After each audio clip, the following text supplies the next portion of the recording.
그 백수연 위원장이 제출을 하면서 그 보고서에서 그동안 주민들이 얘기해왔던 기존 노선으로 송전하는 것이 불가능한 것으로 판명되었다. 그렇게 이제 발표를 했습니다. 사실은 그게 밀양 송전선로 문제의 지금으로서는 가장 핵심 쟁점이라고 할 수 있습니다.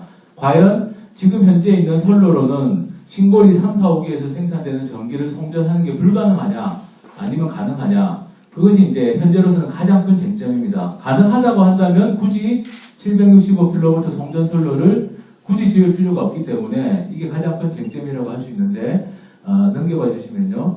그동안 한전에서는 시뮬레이션을 해보니까 송전이 안 되는 걸로 나왔다라고 주장을 해왔습니다. 그래서 그 부분에 대해서 검증을 전문가 협의체를 통해서 시도를 했고, 검증한 결과는 한전이 근거로 제시하고 있는 시뮬레이션이 있습니다. 그런데 실제로 그 시기에, 그러니까 한전이 2013년 1월을 기준으로 시뮬레이션을 했는데 그 시기에 실제로 송전선이 어떻게 이용이 됐는지를 비교해보면 굉장히 큰 차이들을 보실 수가 있습니다.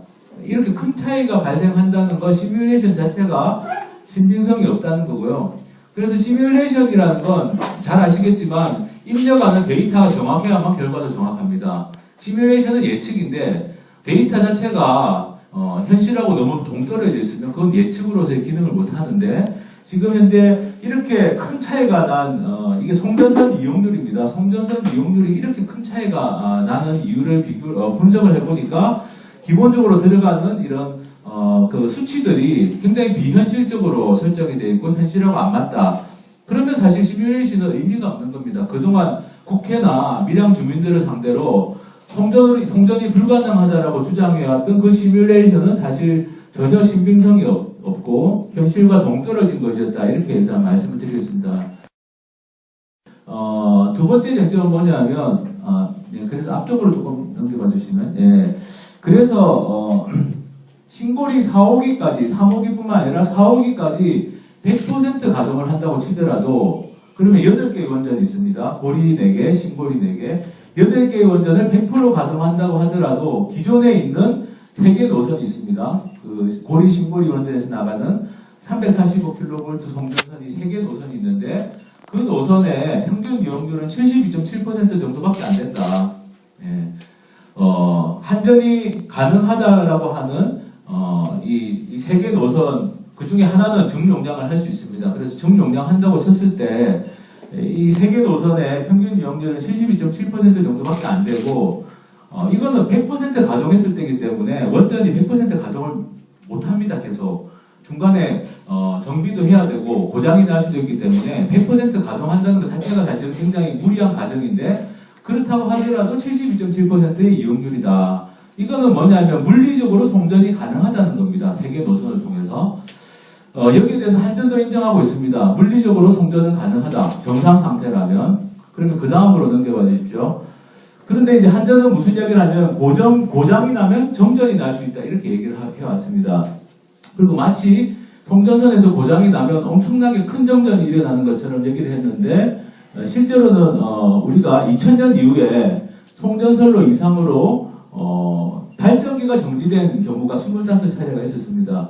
근데 발전기가 정지된다고 해서 다 정전이 되는 건 아닙니다. 왜냐하면 다른 발전기에 출력을 올리면 전력 계통이 유지가 되기 때문에 정전이 되는 게 아니고, 그래서 2000년 이후에 송전선 이상으로 발전기가 정지된 사례는 25차례나 있었지만, 그렇지만 그 중에 정전이 된 사례는 없었다라고 자료를 받았습니다. 그 말은 뭐냐면, 지금 한전에서 이야기하는 것처럼 고장이 난다고 해서 송전선에서 설사 고장이 난다고 해도 정전이 될 확률은 극히 낮다라는 걸 보여주는 거고요. 그런데 한전은 계속 송전선에 고장이 나면 무조건 정전이 나고 큰 문제가 생기는 것처럼 어떻게 보면 이 일반 국민들에게 사실 겁박을 해왔다라고 생각합니다. 그리고 넘겨봐 주시면 일본이나 이런 데서도 전력 계통을 관리를 할 때, 운영을 할 때 정상 상태에서 보시면 정상 상태에서는 설비의 전격 용량을 초과하지 않으면 된다라고 되어 있는데, 아까 말씀드린 것처럼 고리, 신고리에서 8개가 풀로 가동이 되더라도 용량은 초과를 안 합니다. 일본 기준에 따르면. 그 다음에 N-1이라는 게 뭐냐면 송전선로가 한해선이 끊어졌을 때를 말하는 건데요. N-1 상황에서도 일본 같은 경우는 정전사고만 발생하지 않으면 된다. 그것도 원칙적으로. 지금 고리 신고리에서도 아까 말씀드린 것처럼 한 개 노선은 증용량이 가능합니다. 고리 신울산. 그건 한전도 인정한 사실이고, 그 상태에서 한 개 송전선에서 회선이 끊어진다고 하더라도 정전사고가 일어나는 건 아닙니다. 그거는 그냥 발전기가 정지를 할 수 있지만, 한두 개 정도가 정지할 수 있지만, 그렇다고 해서 다른 발전기 출력을 올리면 정전이 되지는 않습니다. 아까 보신 것처럼 25차례나 발전기 정지가 됐지만 정전이 안 되는 걸 보시면 그거는 뭐 명확하게 아실 수 있고요. 후불 정전은 불가피하다라고 보고 있습니다. 그리고 빨리 이거는 복구를 하는 것이 문제인 거지. 그렇기 때문에 이 정도의 일본에서 지금 적용하고 있는 이런 신뢰도 규정에 따르면 우리나라 지금 현재 고리, 신고리 4호기까지 들어가더라도 사실은 큰 문제는 없다라고 봅니다. 그런데 한전은 무조건 송전선이 고장이 나면 안 되고 발전기가 정지하면 안 된다. 이런 걸 이야기하고요. 발전기가 정지된다고 해도 아까 말씀드린 것처럼 바로 정전이 되는 건 아니라는 걸 일반 국민들은 잘 모르실 수 있지만 실제로 그렇습니다. 넘겨봐 주시면요. 그래서 사실은 기존 선로로 송전도 가능하고 설사 고장 확률도 계산 안 하고 이야기를 하는데 고장이 날 확률도 적을 뿐만 아니라 설사 고장이 난다고 하더라도 그게 정전으로 이어질 가능성은 극히 희박하다라는 겁니다. 어떻게 보면 자꾸 국민들에게 정전이 난다 해가지고 송전선을 과잉 설비 투자를 하고 무리하게 이런 밀양처럼 이런 송전 사업을 진행하고 있는 게 아닌가 싶습니다. 그 다음에 또 한 가지 얘기할 건 765kV를 그러면 깔면 괜찮냐. 지금 여기 전력거래소나 감사원 자료를 인용했습니다만 지금 밀양을 지나가는 765kV 같은 송전선이 오히려 대규모 정전을 발생시킬 수 있다라고 감사원과 전력거래소가 그동안 지적을 해왔습니다. 765kV 송전선은 오히려 더 불안정성을 가져오는 면이 있습니다.